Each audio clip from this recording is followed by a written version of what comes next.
চলতি বছর জুলাইতে বৈষম্য বিরোধী ছাত্র জনতার আন্দোলন চলাকালীন মার্কিন যুক্তরাষ্ট্রে পাড়ি জমান চিত্রনায়ক জায়েদ খান ৫ আগস্ট স্বৈরাচার শেখ হাসিনার পতনের পর আওয়ামী সমর্থক হওয়ার কারণে তার বিরুদ্ধেও মামলা দায়ের করা হয়। এরপর আর দেশে ফেরেননি এ নায়ক। এখনও অবস্থান করছেন আমেরিকায়। সেখানে বিভিন্ন স্টেজ শো করছেন, অংশ নিচ্ছেন বিভিন্ন অনুষ্ঠানে। এবার তিনি শুরু করেছেন উপস্থাপনা।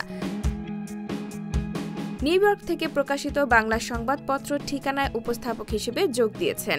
পত্রিকাটির ডিজিটাল প্ল্যাটফর্মে বিনোদনমূলক একটি টক শো উপস্থাপনা করবেন তিনি। এ প্রসঙ্গে জায়েদ খান বলেন, আপাতত দেশে ফেরা হচ্ছে না, কবে ফিরব সেটিও বলতে পারছি না, তাই ভাবলাম কিছু একটা করি যাতে করে আমার দর্শকদের সঙ্গে কানেক্ট থাকা যায়। সে ভাবনা থেকে উপস্থাপনার সিদ্ধান্ত নিলাম। এটা আমার জন্য প্রথম, আর প্রথম কোনো কিছু সবসময় স্পেশাল। আমি খুব এক্সাইটেড এবং নার্ভাস। দর্শক কিভাবে আমাকে গ্রহণ করে সেটি দেখার অপেক্ষায়। এ অনুষ্ঠানের মাধ্যমে দেশের সিনেমা ও সংস্কৃতি তুলে ধরার চেষ্টা করব।